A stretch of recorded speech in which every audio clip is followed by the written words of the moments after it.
ভাইয়ের আপুরা, আমরা এখন বুটস্ট্র্যাপ শিখব ইনশাআল্লাহ। আমরা আজকের ক্লাস থেকে বুটস্ট্র্যাপ শুরু করতে যাচ্ছি। বুটস্ট্র্যাপ জিনিসটা কি, এটা দিয়ে কী করব, এটার কাজটা কি?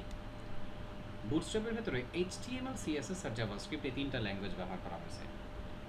এই তিনটা ল্যাঙ্গুয়েজ ব্যবহার করে এই কি বলবো এটাকে, সিএসএস এর টুল কিট বা সিএসএস এর ফ্রেমওয়ার্কটাকে, এটা যে কোনো রকমের সিএসএস এর টুল কিট বা সিএসএস এর ফ্রেমওয়ার্ক না, এটা ওয়ার্ল্ডের নাম্বার ওয়ান হচ্ছে কি টুলকিট বা নাম্বার ওয়ান সিএসএস ফ্রেমওয়ার্ক। এটাকে এমনভাবে তৈরি করা হয়েছে যাতে একটা মানুষ খুব দ্রুত ওয়েবসাইট তৈরি করতে পারে। দেখেন এই যে এখানে বলা আছে বিল্ড ফাস্ট।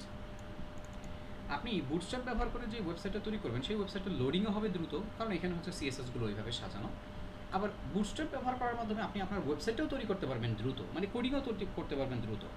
আপনি এইচটিএমএল সিএসএস দিয়ে একটা প্রজেক্ট হলে সেই প্রজেক্টটা ধরেন হচ্ছে যদি 8 ঘন্টা লাগে, বুটস্ট্র্যাপ সেটা অর্ধেক সময় নিয়ে আসতে পারে, 4 ঘন্টা নিয়ে আসতে পারে। এখন কথা হচ্ছে বলতে পারেন যে ভাই কেন, কিভাবে এটা কাজ করে, কিভাবে এটা হইলো, কিভাবে সম্ভব হলো, কিভাবে? একবারই তো সব দেখতে পারবেন না, একটু আইডিয়া নেন। ধরেন আপনি এইচটিএমএল দিয়ে একটা H1 লিখলেন, এবার এটাকে সিএসএস করতে গেলে আপনি কিভাবে সিএসএস করবেন? ওই যে আপনি H1টাকে কোনো একটা হচ্ছে সিলেক্টর দিয়ে ধরবেন, ধরার পরে তাকে হচ্ছে আপনি স্টাইল ডট সিএসএস সিলেক্ট করবেন, মানে সিলেক্ট করে আপনি প্রপার্টি ভ্যালু দিয়ে সিএসএস করবেন। তো বুটস্ট্র্যাপ আপনার জন্য না এরকম করে রাখছে। কি করে রাখছে? বুটস্ট্র্যাপ হাজার হাজার হাজার হাজার ক্লাস তৈরি করে রাখছে, এবং সেই ক্লাসগুলো ব্যবহার করে আপনি আমাদের কাজের জন্য যেমন সিএসএস করি সেগুলো সে হচ্ছে করে রাখছে। ওই ক্লাসটাকে আমরা কল করব, ক্লাস কল করলে হচ্ছে আমাদের ওইখানে ওই কাজটা হয়ে যাবে। তো বুটস্ট্র্যাপে একটা ওয়ার্নিং দিয়ে দেই, এখানে ক্লাস কিন্তু হাজার হাজার, বাট ভালো লাগার বিষয় হচ্ছে এইটা, বা মজার বিষয় হচ্ছে এইটা যে আপনাকে এই ক্লাসগুলো মুখস্থ করতে হবে না, আপনি প্র্যাকটিস করলেই ক্লাসগুলো আপনার ভিতরে বসে যাবে, আপনি ইজিলি কাজকর্ম করতে পারবেন।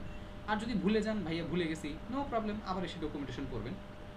বুটস্ট্র্যাপের ডকুমেন্টেশন পড়ার পার্টটাই আমি আপনাদেরকে জোর দিব, কারণ এর পরের পার্টগুলোতে না এত বেশি হচ্ছে ডকুমেন্টেশন আমি পড়াইতে পারবো না, পারবো বাট অত বেশি না, কারণ ওইখানে অনেক কাজ থাকবে।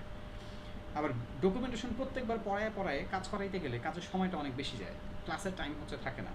সো এসটিএমএল সিএসএস এর পার্টে আমি আপনাদেরকে হাতে ধরে ধরে ডকুমেন্টেশন খুব বেশি পড়াইতে না পারলেও বলে দিছিলাম যে এই জায়গায় এই কাজগুলো এই জিনিসগুলো পড়েন।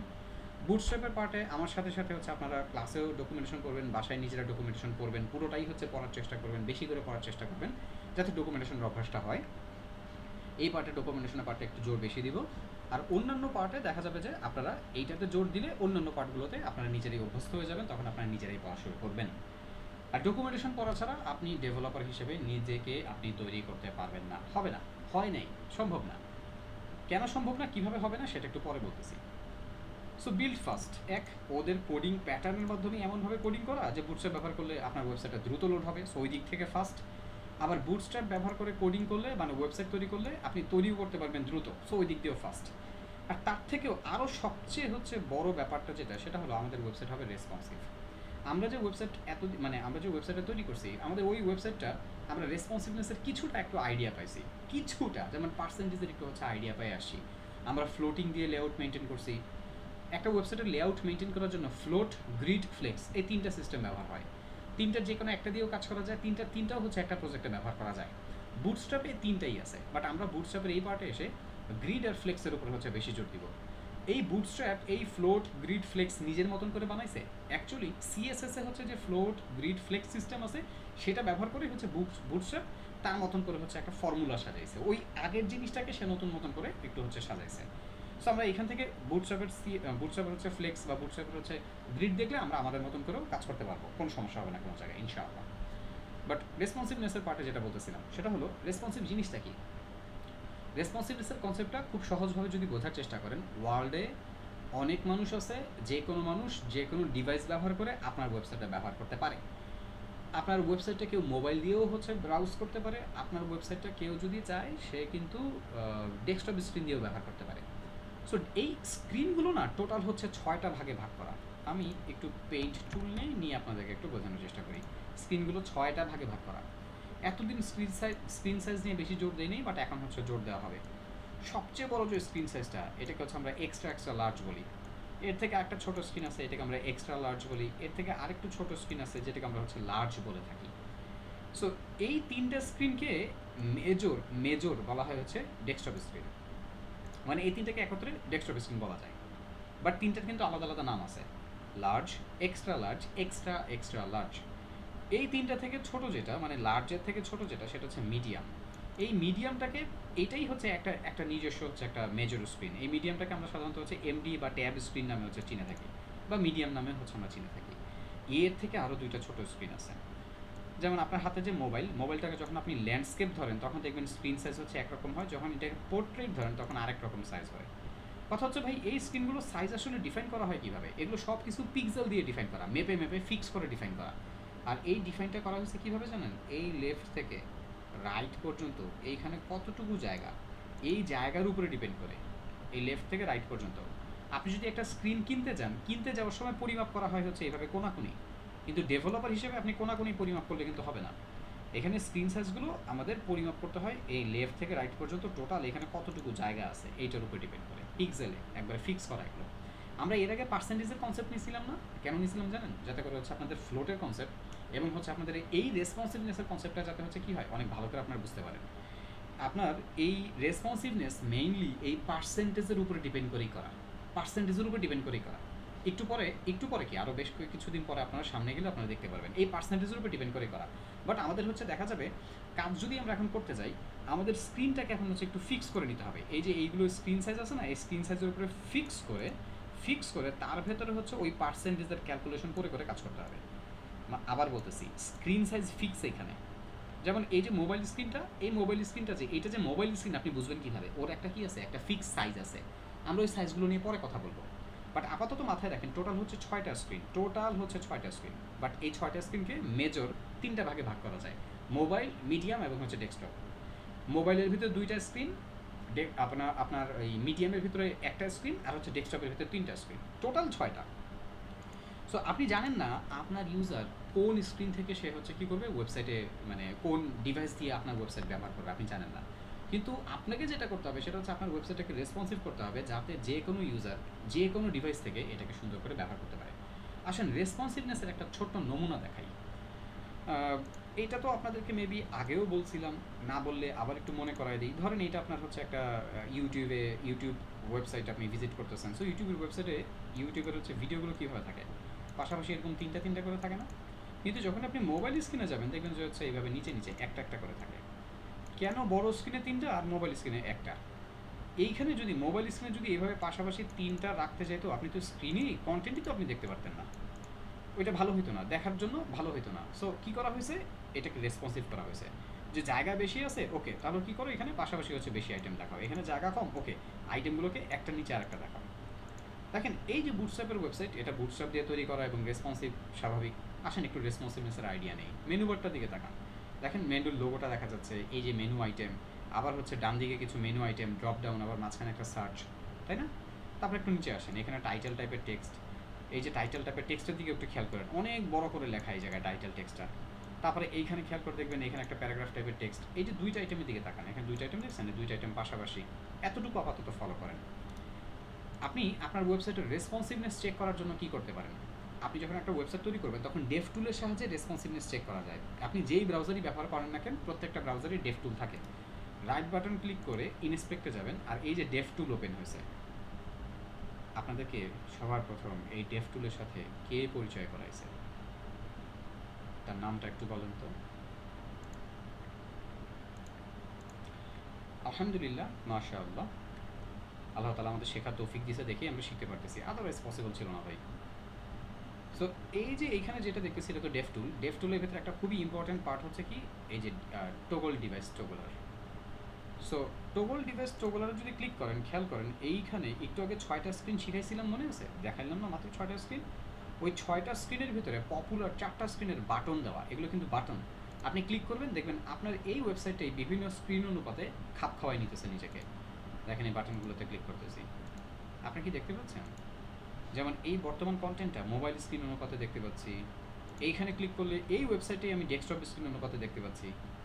দেখেন ডেস্কটপ স্ক্রিনে আর মোবাইল স্ক্রিনে 2টা স্ক্রিন আপাতত একটু দেখি, বাকিগুলো আপনারা আস্তে আস্তে বুঝে যাবেন। ডেস্কটপ স্ক্রিনে দেখেন বিশাল বড় জায়গা, কত বড় জায়গা!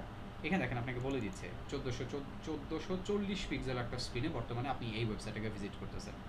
এই বাটনে ক্লিক করলাম, দেখেন তো এখানে কী বলতেছে 320 পিক্সেলের একটা স্ক্রিনে আপনি এই ওয়েবসাইটটাকে ভিজিট করতেছেন।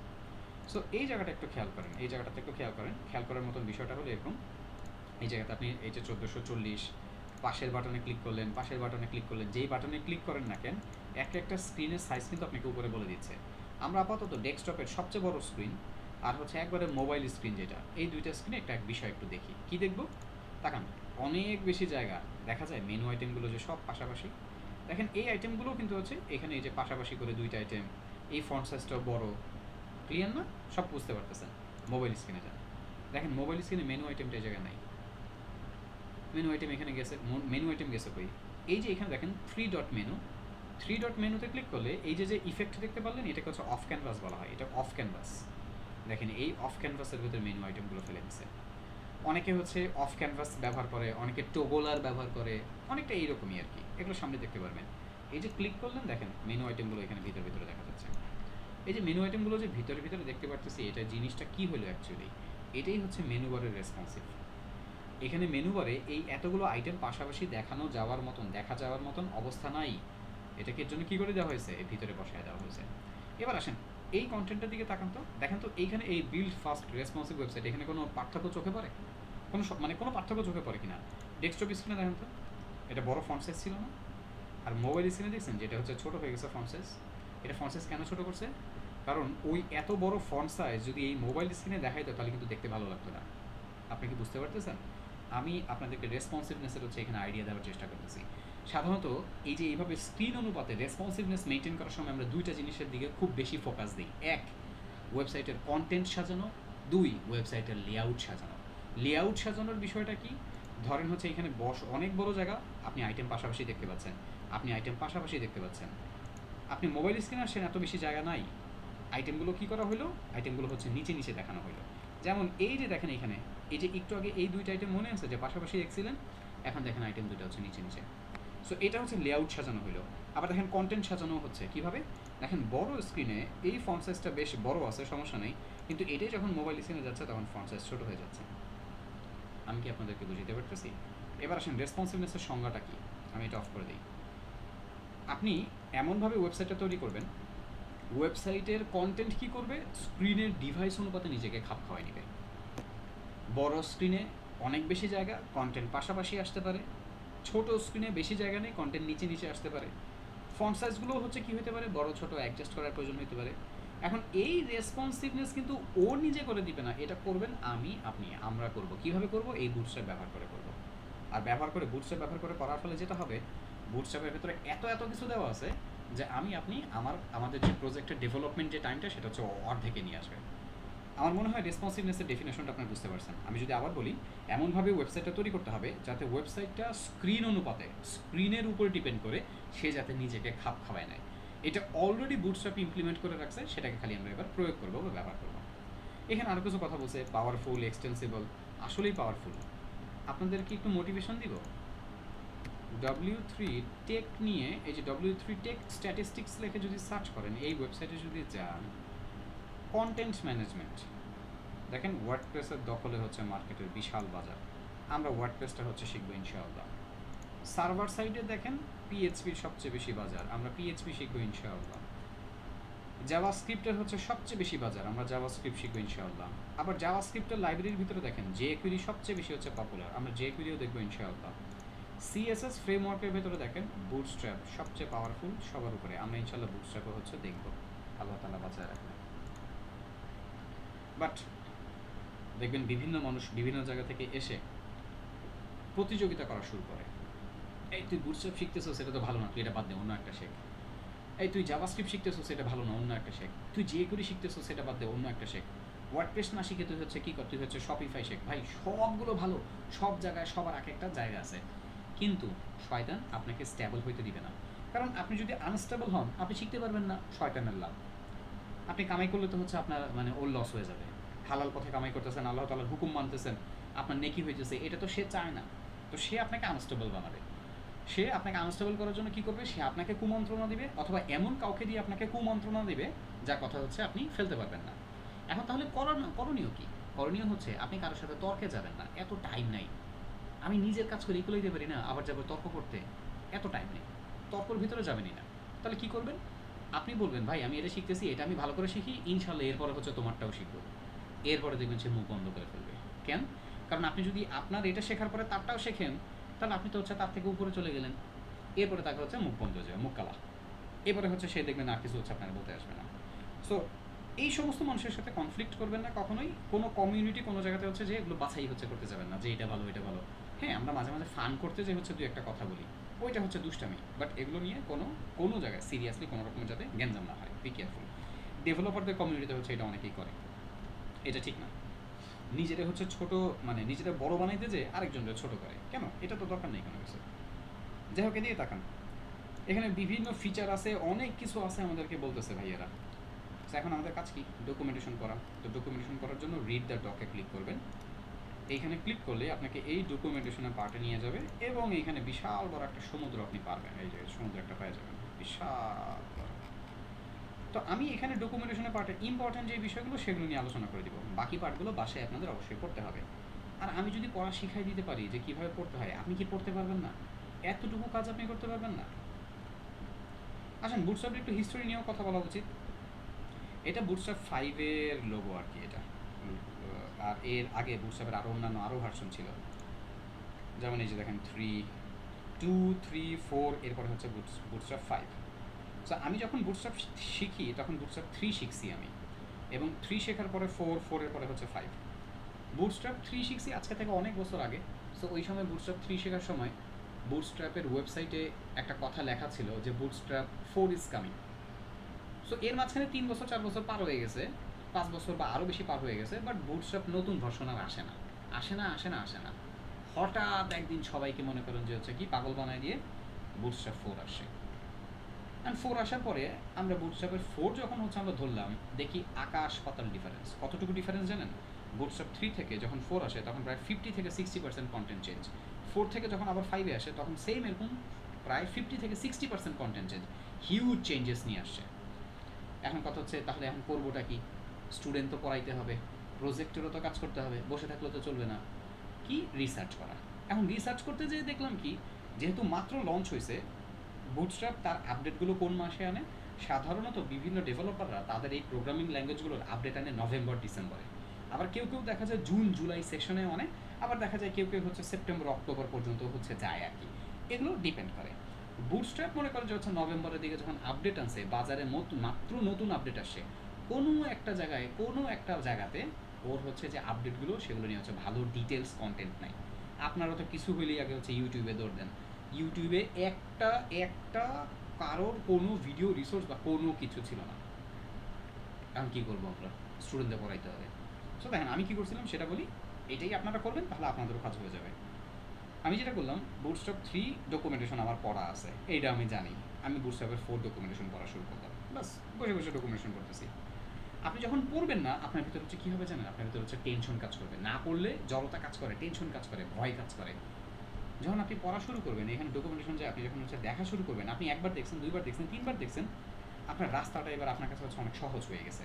আপনার মনে বসা শুরু করছে যে কোন জায়গায় কী আছে না আছে, ওকে ঠিক আছে, মোটামুটি আমি জানি। সো আমি যেটা হচ্ছে সবার ফার্স্ট যেই জিনিসটা হচ্ছে রিসার্চ করা শুরু করলাম সেটা হলো যে বুটস্ট্র্যাপ 3 আমি পারি, বুটস্ট্র্যাপ 4 এর নতুন কী আছে সেটা খুঁজে বের করা। সোজাভাবে যদি বলি, পার্থক্য খুঁজে বের করা। যখনই পার্থক্য খুঁজে বের করা শুরু করলাম, আগের যে জিনিসটা ছিল, নতুন যে জিনিসটা, পার্থক্যটা মেলানো শুরু করলাম, আমার ডকুমেন্টেশন পড়া শেষ হয়ে গেল, আমার কাজ শেষ হয়ে গেল। বাস, আমার ডকুমেন্টেশন পড়া রেডি, আমার কাজ রেডি, ওটা দিয়ে ভিডিও টিউটোরিয়াল, ওটা দিয়ে ক্লাস, সব কিছু রেডি। আমরা আমাদের স্টুডেন্টদেরকে পড়ানো শুরু করে দিচ্ছি। আপনাদেরকে এই কথাটা বলার আরও একটা উদ্দেশ্য, সেটা কি? দেখেন, আপনি যদি মনে করেন ভাইয়া ডকুমেন্টেশন এবার পড়বো কোন সাইট থেকে, আপনি যে কোনো ল্যাঙ্গুয়েজ আপনি পড়া শুরু করেন, মেইন যে ডকুমেন্টেড ওয়েবসাইটটা আপনি সেই জায়গা থেকেই হচ্ছে পড়বেন। যেমন বুটস্ট্র্যাপের মেইন ডকুমেন্টেড ওয়েবসাইট হচ্ছে getbootstrap.com। আপনারা তো যে কোনো জিনিসের জন্য হচ্ছে W3 স্কুলের উপরে অনেক বেশি আপনারা হচ্ছে নির্ভরশীল। W3 স্কুল ভাই এক কথায় অমায়িক একটা ওয়েবসাইট, তবে সব কিছুর কন্ট্রোল ওর হাতে নাই। বুটস্ট্র্যাপ 3 থেকে যখন হচ্ছে বুটস্ট্র্যাপ 4 আসে, W3 স্কুল তার এই ওয়েবসাইট আপডেট করতে 6 থেকে 8 মাস সময় নিছে। বিশ্বাস করবেন আপনারা? 6 থেকে 8 মাস। বুটস্ট্র্যাপ 4 থেকে যখন হচ্ছে বুটস্ট্র্যাপ 5 এ আসে, তখন ওর ওয়েবসাইট আপডেট করতে, মানে 5 এর ডকুমেন্টেশন ওর ভেতরে নিয়ে আসতে ও 6 মাস সময় নিছে। তাহলে আপনি কি এবার 6 মাস বসে থাকবেন? আপনি 6 মাস বসে রয়েছেন, আপনার ক্লায়েন্ট কি আপনার জন্য 6 মাস বসে থাকবে? তাহলে বুঝতে পারতেছেন নিশ্চয়ই মেইন ডকুমেন্টেড ওয়েবসাইট পড়ার বিকল্প কোনো কিছু নাই। এইটা পড়ার পাশাপাশি আপনি সেকেন্ডারি অন্যান্য ওয়েবসাইট দেখেন। আপনারা অবশ্যই বুটস্ট্র্যাপের এই জায়গা থেকে এসে এই W3 এক্সাম্পলগুলো আপনারা দেখবেন।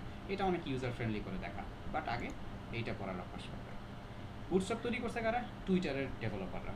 তাদের নিজস্ব কাজের জন্য তারা এটা তৈরি করে, পরবর্তীতে তারা এটা পাবলিশ করে এবং পাবলিশ করার পরে দেখে এটা ভালো জনপ্রিয় হয়, বাস এটা ওপেন সোর্স ফ্রি করে দিছে, সবাই এখন হচ্ছে এইটা নিয়ে কাজকর্ম করতেছে। তো বুটস্ট্র্যাপের আরেকটা নাম হচ্ছে টুইটার বুটস্ট্র্যাপ। এইখানে এসে বুটস্ট্র্যাপের আগের ভার্সনগুলো আমরা দেখতে পারবো। আমরা আগের ভার্সন না, আমরা কাজ করবো হচ্ছে 5 বুটস্ট্র্যাপের 5 নিয়ে, বা যে কোনো দিন বুটস্ট্র্যাপ 5 থেকে কিন্তু অন্য কোনো ভার্সনও চলে যেতে পারে। ওকে, তখন কি করবেন? আবার যে হচ্ছে মিনাজ ভাইয়ের কাছে হচ্ছে ভর্তি হবেন নাকি। দেখেন বুটস্ট্র্যাপের হচ্ছে ভার্সনটা লেটেস্ট যেটা 5.3.5। আপনারা যেটা করবেন, নতুন ভার্সন লঞ্চ হলেই আপনারা এসে ডকুমেন্টেশন করবেন, বাস কাজ হয়ে যাবে ইনশাআল্লাহ। তো আমরা বুটস্ট্র্যাপের ওয়েবসাইট আসি, হোম পেজটা একটু দেখি, ডকুমেন্টেশন পড়তে বলতেছে। এখানে হচ্ছে ওদের কিছু ফাইল আছে, ফাইলের হচ্ছে কিছু লিঙ্ক আপ দিছে। আমরা এভাবে npm ইনস্টল করে, আমাদের হচ্ছে এটা দরকার নাই, এটা আমরা করবো না। আমরা হচ্ছে ফাইল কানেক্ট করে আমরা কাজ করবো।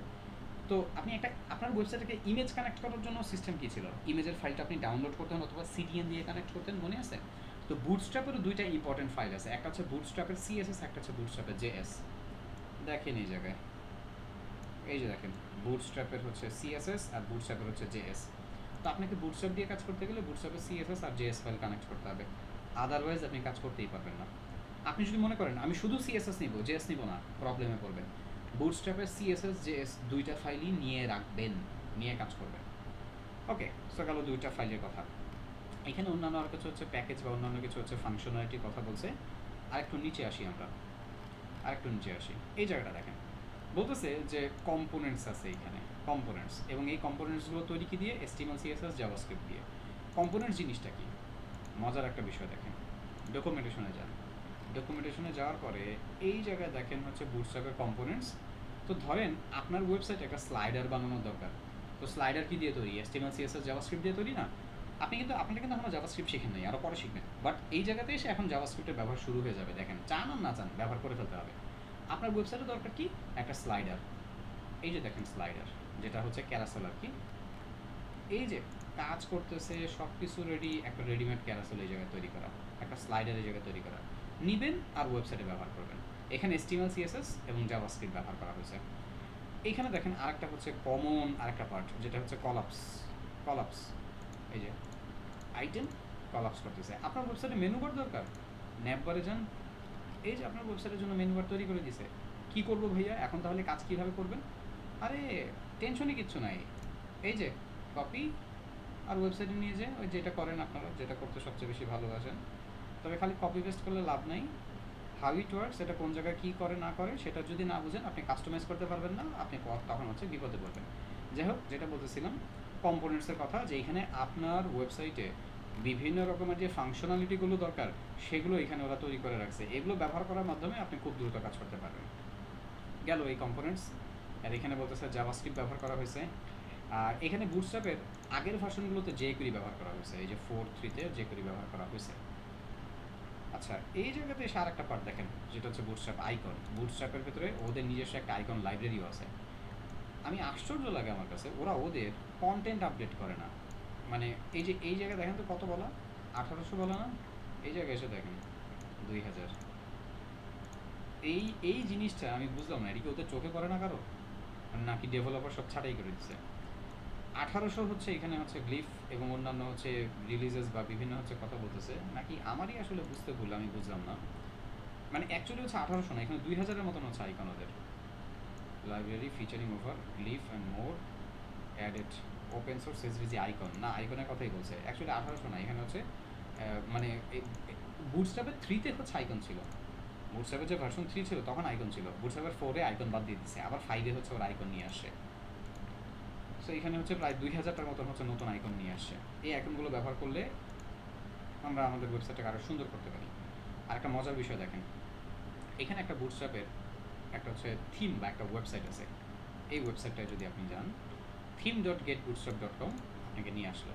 এটা কি? এটা হচ্ছে বুটস্ট্র্যাপ দিয়ে তৈরি করা টেমপ্লেট। এগুলো আপওয়ার্কে বা বিভিন্ন মার্কেট প্লেসে অনেক ক্লায়েন্ট আপনি পাবেন। এই সমস্ত ক্লায়েন্টরা কী করে জানেন? আপনার এই জায়গা থেকে হচ্ছে টেমপ্লেট পারচেস করে। টেমপ্লেট ক্লিক করেন এটাতে, এই টেমপ্লেটের প্রাইস হচ্ছে কত? একটা ওয়েবসাইটে ব্যবহার করার জন্য হচ্ছে $49 দিয়ে আপনাকে কিনতে হবে।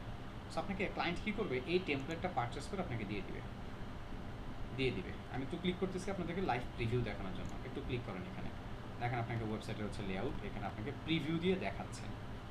আপনারা আপনাদের ক্লায়েন্টের জন্য কোনো টেমপ্লেট চাইলে এখান থেকে পারচেস করতে পারেন। পারচেস করার জন্য ডুয়েল কারেন্সি মাস্টার কার্ড থাকলেই হবে। যদি পারচেস নাও করেন, অ্যাটলিস্ট রিসার্চ করার জন্য হইলে আপনারা এখানে আসেন। এই সমস্ত ওয়েবসাইটগুলো দেখলে কী হবে, এই যে হেডারটাকে কীভাবে সাজাইছে, এখানে হচ্ছে এই যে এই ব্লগিং আইটেমগুলো কীভাবে সাজাইছে, কালার কম্বিনেশন কীভাবে ব্যবহার করলো, এটা সিএসএস অ্যানিমেশন দিয়ে করা।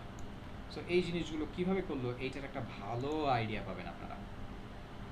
আর এখান থেকে ক্লায়েন্ট যদি প্রজেক্ট দেয়, প্রজেক্টটা কেমন হয়, ক্লায়েন্ট আপনাকে এই পুরাতন ওয়েবসাইট নতুন ওয়েবসাইটটা দিবে, এই টেমপ্লেটটা দিয়ে দিবে, দিয়ে বলবে যে আমার পুরাতন ওয়েবসাইটের ফাইল এটা, পুরাতন ওয়েবসাইটটা নেন আপনি। পুরাতন ওয়েবসাইটটার যেই কন্টেন্টগুলো সেগুলো আপনি কী করেন, এই নতুন টেমপ্লেট দেখে নতুন টেমপ্লেট অনুপাতে আমাকে হচ্ছে রিডিজাইন করে দেন।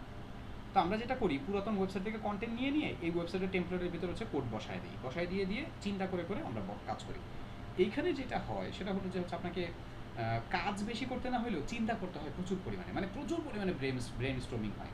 কারণ কোন সেকশনে পরে কোন সেকশন বসবে, ক্লায়েন্টের সেকশন এটা কেমন, নতুন টেমপ্লেটে এটা কেমন, এটা আদৌ এখানে বসাইলে ভালো লাগবে কি না, ক্লায়েন্টের ওয়েবসাইটে তো অনেক কন্টেন্ট দেওয়া, এটা কতটুকু কন্টেন্টে এখানে হচ্ছে বসাইলে ভালো হয়, কন্টেন্ট আমি বাড়াবো নাকি কমাবো, অনেক কিছু রিসার্চের একটা পার্ট থাকে। সাধারণত আমরা এই রিসার্চটাকে হচ্ছে সেলস ফানেল রিসার্চ টাইপের হচ্ছে বলে থাকি, যে একটা ওয়েবসাইট তৈরি করতে গেলে স্টেপ বাই স্টেপ কীভাবে কী করতে হয়। আল্লাহ তাআলা যদি আমাকে বাঁচায় রাখে, আমি আপনাদের সাথে সামনে কোনো একদিন এটা নিয়ে আলোচনা করব, তবে সবার সাথে না। যারা ক্লাস করবে রেগুলার, যারা এইচডব্লিউ করবে রেগুলার, যারা ক্লাসে হচ্ছে থাকবে, আল্লাহ তাআলা বাঁচালে তাদের সাথে হচ্ছে আলোচনা করা হবে এই এক্সক্লুসিভ পার্ট, ইনশাআল্লাহ। এটা আপনারা এখনই জিরো থেকে কোনো ওয়েবসাইট তৈরি করতে পারবেন না, বাট আল্লাহ তাআলা যদি তৌফিক দেয়, আরও 1 মাস 2 মাস কাজ করার পরে, সেলস ফানেলের পার্টটার আইডিয়াটা নেওয়ার পরে, আপনারা তখন এই জিরো থেকে এই সমস্ত পার্টগুলো কাজ করতে পারবেন। আসলে অ্যাকচুয়ালি আপনাদেরকে নিয়ে ভয় লাগে কি জানেন, আপনারা একটা পড়া আপনারা হচ্ছে পড়েন অনেক দিন লাগায়, আবার এর উপরে যদি হচ্ছে আরেকটা পড়া দেন, মানে পড়া দেওয়া হয়, আপনারা নিজের এই জন্য হচ্ছে কেমন হচ্ছে গা ছেড়ে দেন। একে তো পড়েন না, তারপরে হচ্ছে মনে করেন যে টায়ার্ড হয়ে যান, মানে আমার থেকে বেশি টায়ার্ড হয়ে যান আপনারা। তখন আমার হচ্ছে ভিতরে ভয় কাজ করে যে স্টুডেন্ট তো এই পড়াটাই পড়লো না, সামনে আরেকটা দিলে এটা পড়বে কি না, কোনো গ্যারান্টি আছে? এত দেখা যাবে হচ্ছে ক্লাসেই আসা বন্ধ করে দিবে, তা আরও বড় লস। সো আগে মানে মানে চেষ্টা করি আর অনেক কিছু দিতে, বাট যখন হচ্ছে স্টুডেন্টের এই ফিডব্যাকগুলি পাই না, মনে করেন যে হচ্ছে আপনি পড়ালেখা করতেছেন না, ঠিক মতো ক্লাস করতেছেন না, তখন না হচ্ছে নিজের ভিতরে হচ্ছে আর ওই মোটিভেশনটা কাজ করে না।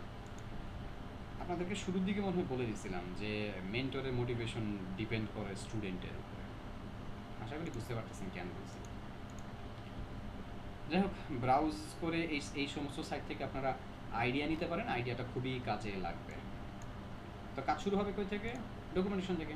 এখানে একটা মজার বিষয় একটু দেখাই। ডকুমেন্টেশন দেখার আগে এখানে এক্সাম্পল দেখতে পারবেন। এই এক্সাম্পলের পার্টে ডাউনলোড এক্সাম্পলে ক্লিক করলে আপনাকে না ওরা সবগুলো এক্সাম্পল দিয়ে দিবে। এখানে ওরা বিভিন্ন রকমের বিভিন্ন ছোটো ছোটো লেআউট করে এখানে দিয়ে রাখছে। যেমন আপনি হেডারে ক্লিক করেন, ক্লিক করলে আপনি দেখতে পারবেন বিভিন্ন হেডার লেআউট এই জায়গায় দেওয়া। এই যে দেখেন বিভিন্ন হেডার লেআউট ওরা এখানে এক্সাম্পল করে রাখছে, তৈরি করেই রাখছে।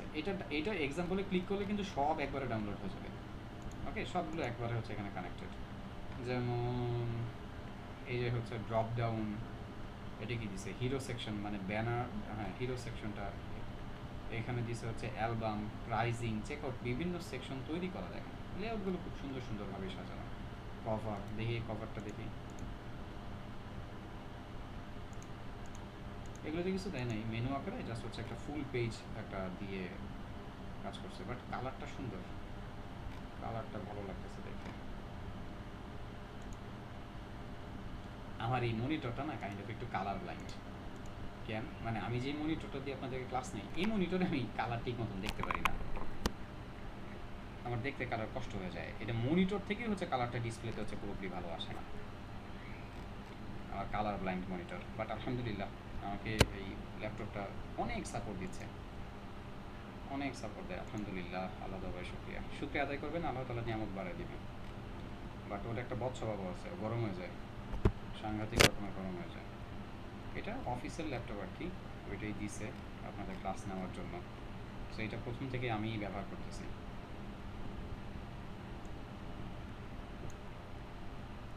আইকন দেখছেন, থিম দেখলেন, ওদের ব্লগ আছে, একটু পড়লেন, আমরা ডকুমেন্টেশন থেকে পড়া শুরু করবো ইনশাআল্লাহ, আল্লাহ বাঁচায় রাখবে। নেক্সট ক্লাস থেকে শুরু করবো এখানে।